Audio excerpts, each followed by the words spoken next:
He was the owner. The titan who built the empire. But to the new security guards at his gate, he was just a black man who didn't belong.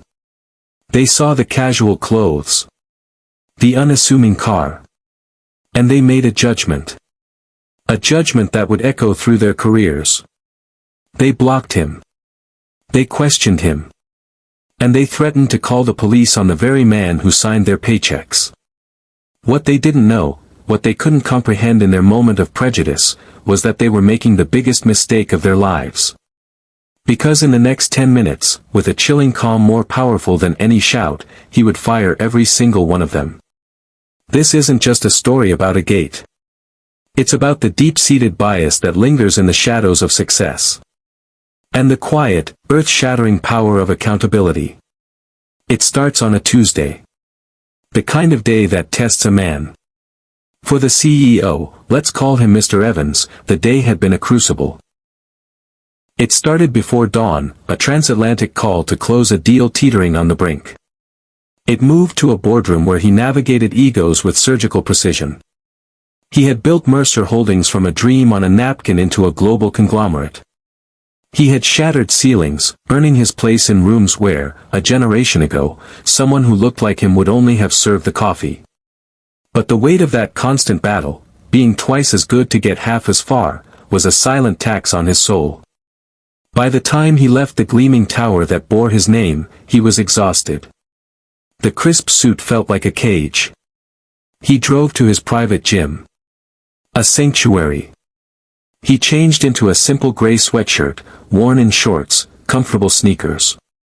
For an hour, the rhythmic thud of his feet on the treadmill was the only sound. He was no longer the formidable Mr. Evans. He was just a man, driving his older, unassuming sedan, a reminder of humbler beginnings, eager for the peace of the life he had built. His estate was his fortress of solitude. As he turned onto the long, tree-lined road to his property, relief washed over him. The massive, ornate iron gates stood at the end of the road. A welcome sight. But as he slowed to a stop, something was different. Two new faces stood at the guard post. Men he didn't recognize. And the gate, which should have opened automatically, remained stubbornly, unnervingly, closed. Mr. Evans waited. A glitch, maybe. He gave a polite, expectant nod. The older guard, thick neck, sour expression, sauntered over. His eyes scanned the modest sedan's interior, then moved to Mr. Evans's face. The judgment was immediate. Palpable. "Can I help you?" the guard asked. His tone was laced with a disdainful authority. The kind of voice for a delivery driver at the wrong entrance. "Just heading home," Mr. Evans replied, his voice even. "If you could just open the gate." The guard, name tag Albright, let out a short, humorless chuckle. "This is a private residence. No deliveries this hour. Use the service entrance around back." The assumption was so blatant it stung. A familiar poison. But this was different. This was the threshold of his own sanctuary. "I think there's been a misunderstanding," Mr. Evans said, his smile patient. "I live here. I'm the owner." Albright's smirk widened. He exchanged a look with the younger, hesitant guard, Miller. The look was clear: get a load of this guy. "Right. You're the owner," Albright said, drawing the words out. "Look, pal, I don't know what you're trying to pull, but this is the Mercer estate. We have a picture of the owner. You're not him. Turn your vehicle around before this becomes a problem." He was being told he wasn't himself. That he didn't belong in the life he had created. This wasn't a mistake, it was a willful refusal to see the truth. The very idea of a black man in a sweatshirt owning this grand estate was impossible in their minds. "I assure you, I am the owner, Mr. Evans stated again, his patience fraying. "My name is Evans. The security firm just changed. Your supervisor should have been briefed by my head of security, David Chen. Perhaps you should call him." The suggestion, meant to de-escalate, had the opposite effect. It was a challenge. "Oh, so now you know the head of security's name?" Albright sneered. "Impressive. You're not fooling me." He tapped a thick finger on the window. "Let me see some ID." Finally. Mr. Evans reached for his wallet, pulling out his driver's license. His name, and this very address, were clearly printed. He held it to the glass. Albright squinted. He looked at the ID, then at Mr. Evans, then back at the ID. Cognitive dissonance flickered across his face, then was extinguished by deeper suspicion. "This could be fake," he declared. The younger guard, Miller, shifted. Sir, maybe we should just call the supervisor." Albright shot him a venomous look. "Are you questioning my judgment, Miller?" "I know what I see. A guy in a beater car, dressed like he just robbed a convenience store.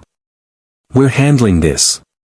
He turned back to Mr. Evans, his voice hardening into a clear threat. "Final warning. You have 60 seconds to leave, or I'm notifying the police about a potential trespasser. And trust me, you don't want that." The mention of the police hung in the air. Heavy.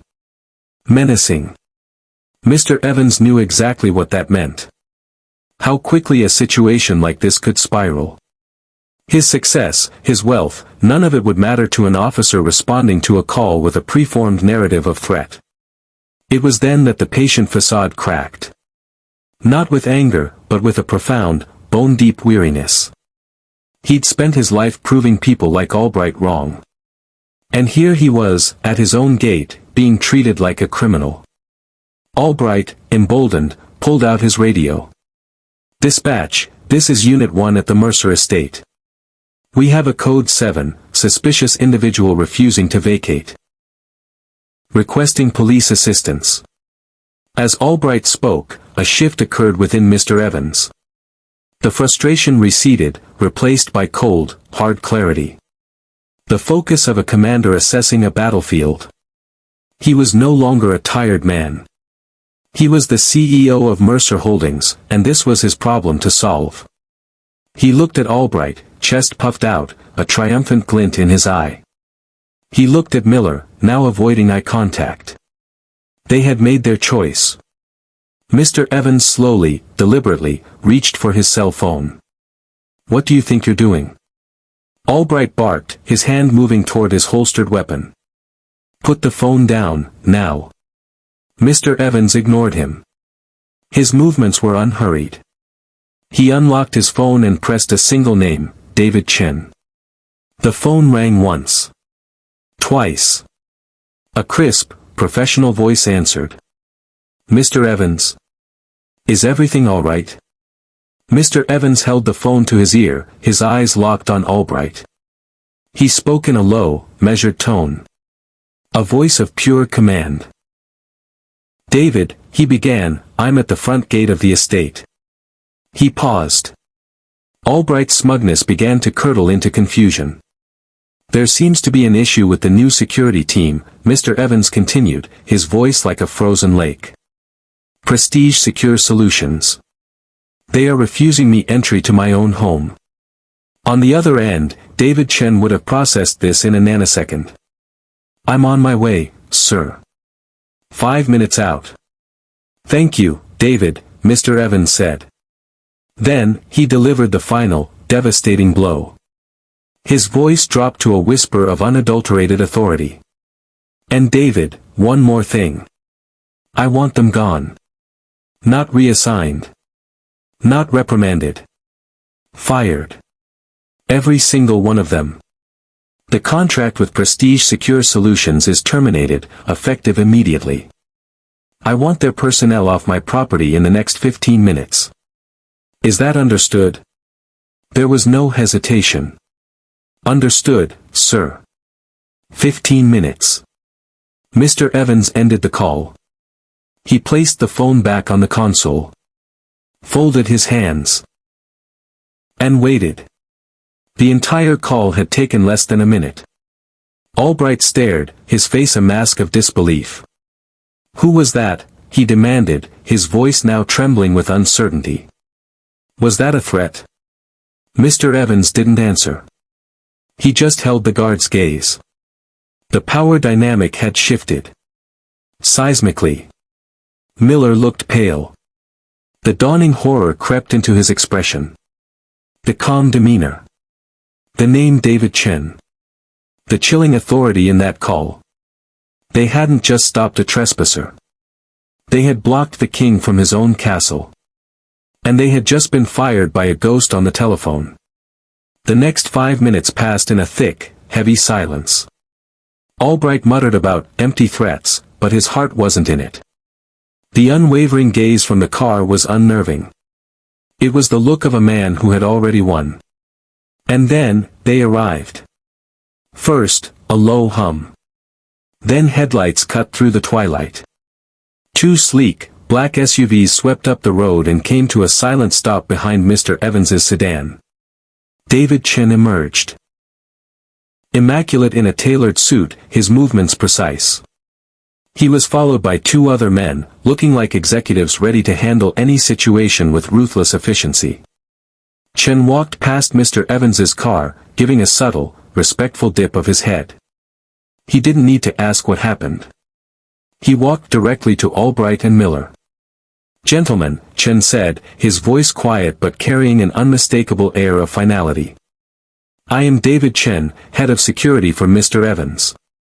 Albright's face went white. Pure, unadulterated panic. "Sir." "Mr. Chen, there's been a misunderstanding," he stammered. "This man, he was acting suspiciously, we were just following protocol." Chen's expression did not change. "Your protocol," he stated, his voice cold as steel, "involved threatening the owner of this property. Your protocol failed." He glanced at his watch. As of 7 minutes ago, the service contract between Mercer Holdings and Prestige Secure Solutions was terminated by Mr. Evans. Your employment here is over. Vacate this property immediately. Miller looked like he was about to be sick.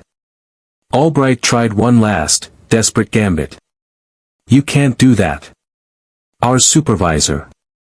Your supervisor has already been notified, Chen cut in smoothly. Mr. Evans wants you off his property in the next 5 minutes. I suggest you comply. As if on cue, a loud click echoed, followed by the smooth whir of the massive iron gates swinging inward. One of Chen's men had overridden the system. The path was clear. Mr. Evans started his car. He didn't look at the two disgraced guards as he drove through the gates. Their humiliation was a palpable cloud of failure hanging over the entrance. He drove up the long, winding driveway toward the warm, welcoming glow of the mansion. This was his home. His sanctuary. And he had defended it. The firing wasn't anger. It was a business decision. A necessary action to eliminate a liability. A clear message that intolerance and prejudice had no place on his property, on his payroll. News of the incident traveled fast. But instead of hiding, Mr. Evans met it head-on. The next morning, at a press conference, he stood, once again the formidable CEO, and addressed the issue directly. Yesterday, I was reminded that success is not a shield, he began, his voice calm and steady. Wealth is not a vaccine against prejudice. And the ownership of a home does not guarantee you will be welcomed at your own door. He recounted the events without emotion, elevating the conversation beyond the incident itself. This is not about two individuals, he continued. It is about a pervasive, systemic issue of bias that presumes a black man in a sweatshirt is a threat, while a white man in the same attire is simply casual. He spoke of the danger when these biases are held by people in authority. The decision to terminate the contract was not made in anger, Mr. Evans stated clearly. It was a necessary response to a catastrophic failure of service and judgment. My home, like my company's, must be a place of safety and respect. That company proved incapable of providing it. Accountability is not an extreme measure, it is the minimum standard. He didn't take questions. He simply nodded and walked away, leaving behind the weight of his words. The story was no longer about a man blocked from his mansion. It was about leadership, accountability, and the unyielding fight for dignity. The guards lost their jobs. But Mr. Evans had turned their moment of prejudice into a powerful lesson for millions. This story is a powerful reminder that the fight against prejudice happens everywhere, from the street corner to the mansion gate. If this story resonated with you and you believe in the power of standing up for what is right, hit that subscribe button and ring the notification bell. Share your own experiences or thoughts in the comments below. Let's continue the conversation and champion the stories that need to be heard. Thank you for watching.